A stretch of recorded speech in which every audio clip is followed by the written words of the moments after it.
Police आयुक्तांची भेट घेतली आहे. काल पर्वतीमध्ये एक अतिशय धक्कादायक प्रकार सुद्धा समोर आला. नसरापूरच्या नंतर हा सगळा प्रकार झाला. अनेक नागरिकांनी रात्री संताप सुद्धा उशिरा व्यक्त केला. काय नेमकी चर्चा झाली? काल पर्वतीमध्ये जी घटना घडली ती घरात घडली आहे. विकृती आहे लोकांची, त्यावरती काम करणं गरजेचं आहे. परंतु पुणे शहर आणि पुणे शहराची सुरक्षितता यासाठी मी खरं आज CP साहेबांना भेटले. मी पुण्याची प्रथम नागरिक आहे, महापौर आहे, पण त्याआधी मी एक महिला आहे आणि मी एक आईसुद्धा आहे. तर मला असं वाटतं सगळ्यांनी मिळून पुणे शहरातल्या सगळ्या लेकीबाळी आपल्या कशा सुरक्षित राहतील यासाठी काम केलं पाहिजे. म्हणून मी खरं तर साहेबांना भेटले आज. त्यामध्ये अशी मी मागणी केली आहे की सोसायटी स्तरावरती जे कोणी आपण सुरक्षा रक्षक नेमतो, म्हणजे सोसायटीज गृहसंकुल जे असतात तिथे, तर त्यांचं व्हेरिफिकेशन व्हायला हवं. ज्या एजन्सीज नेमलेले असतात, ज्या एजन्सीजचे सुरक्षा रक्षक नेमलेले असतात, सिक्युरिटी गार्ड्स, त्यांच्या एक बोर्ड डिस्प्ले झाला पाहिजे प्रत्येक सोसायटीच्या बाहेर किंवा सोसायटीच्या आतमध्ये.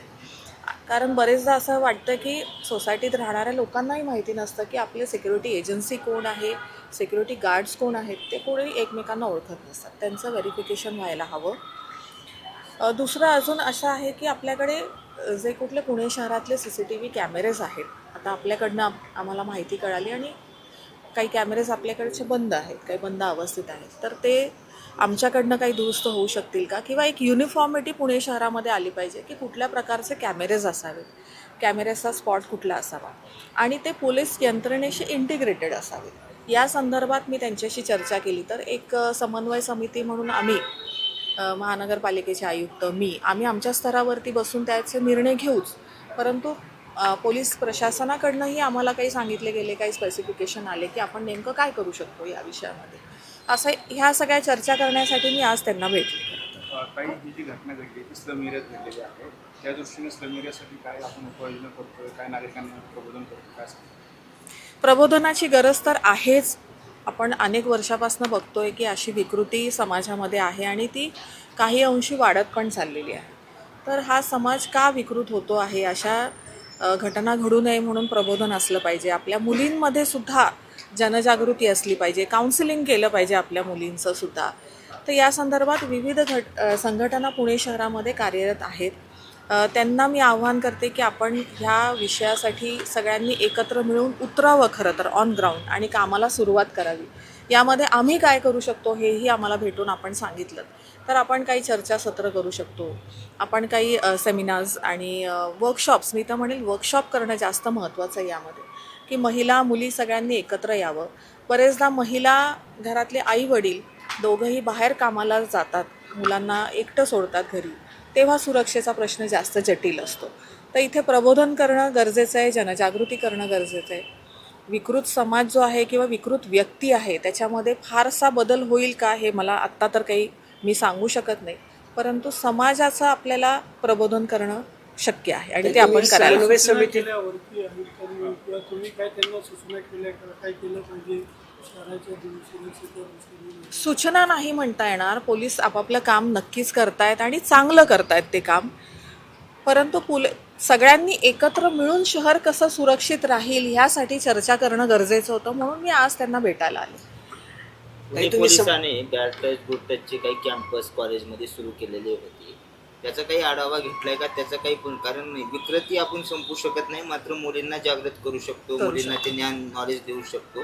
त्या संदर्भात पुणे पोलिसांनी काही तुम्हाला माहिती दिली का? वर्षभरात एवढे कॅम्पस झाले, माध्यमातून देखील काम सुरू होईल त्यांचं. हो, त्यांचं काम सुरू आहे आणि त्यांचं काउन्सिलिंगसुद्धा चालू आहे. पोलिसांचं काउन्सिलिंग चालू आहे. परंतु महानगरपालिका क्षेत्र म्हटलं म्हणजे आमची लोकप्रतिनिधींची ही जबाबदारी आहे की आपण शाळांमध्ये काउन्सिलिंग सेशन्स चालू आहेत का हे पाहिलं पाहिजे. आत्ता समजा शाळांना सुट्टी आहे, परंतु वर्षभरामध्ये जेव्हा शाळा सुरू असतात तेव्हा तिथे काउन्सिलर्स असतात. प्रायव्हेट स्कूल्समध्ये सुद्धा असतात आणि महानगरपालिकेच्या शाळांमध्ये सुद्धा असतात. तर त्यांचं काम कुठल्या लेवलला आहे, ते करतायत का व्यवस्थित, हे पाहण्याचं काम आमचं आहे. आणि प्रभाग स्तरावरती सुद्धा असे सेमिनार्स किंवा असे वर्कशॉप्स होऊ शकतात. आपल्याकडे समूह संघटिका आहेत, काम करणाऱ्या आशा वर्कर्स आहेत, यांना एकत्र घेऊन आपण असे काही प्रबोधनाचे कार्यक्रम करू शकतो. त्याचा आम्ही एक नक्की प्लॅन वर्कआउट करू. ताई, तुम्ही शहराच्या कायदा सुव्यवस्थेच्या बद्दल समन्वय समितीचा एक उल्लेख केला की आयुक्तांना, दोन्ही आयुक्तांना काय ती समन्वय समिती खरंच स्थापन होणार आहे, काय त्या समितीचं काम असणार? नाही, समन्वय समिती स्थापन होईल असं माझं म्हणणं नाही. समन्वय समिती ही स्थापन करायची गरज नसते. सगळ्यांनी एकत्र मिळून काम केलं की तो समन्वय असतो. तर त्यावेळेला पुणे महानगरपालिकेचे आयुक्त, आम्ही लोकप्रतिनिधी आणि CP म्हणजे कमिशनर ऑफ पोलीस, आम्ही सगळे एकत्र येऊन काम करू शकतो, याबद्दल मी त्यांच्याशी चर्चा करायला गेले. काल पालखी मार्गाचा तुम्ही आढावा घेतलात.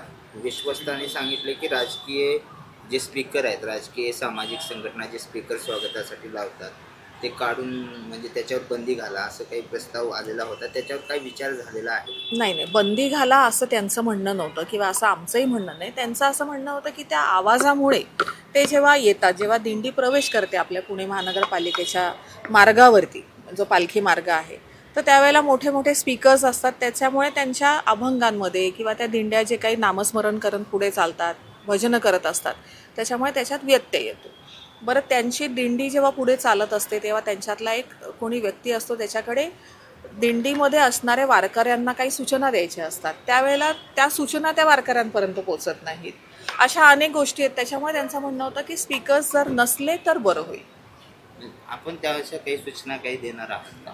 पोलीस आयुक्तांनी काल सांगितले तशा सूचना देण्याचा. त्याबद्दल अजून आमची काही चर्चा झाली नाही, कारण आता ही शहर कसं सुरक्षित राहील यावरती सध्या आमचा विषय चालू आहे. पालखी मार्गावरती स्पीकर्स असावेत किंवा नसावेत यावर आमची अजून काही चर्चा नाही झाली. ठीक. मॅडम, काल आपण पाण्याच्या संदर्भात निर्णय घेतला, मात्र जिल्हाधिकारी असं म्हटलं की त्या शुक्रवारी बैठक होईल, तर बैठकीत आम्ही निर्णय घेऊ. जिल्हाधिकारी त्यांच्या लेवलला बैठक घेऊन निर्णय घेतीलच, परंतु पुणे महानगरपालिकेला पाणी पुरवठ्याची योजना महानगरपालिकेची असते, म्हणजे आमच्याकडनं पाणी पुरवलं जातं. त्यावरती आम्ही काल असा निर्णय घेतला की 31 मे पर्यंत आपण कपात करण्याची आवश्यकता नाही, त्यानंतर आपण बघूयात काय करायचं.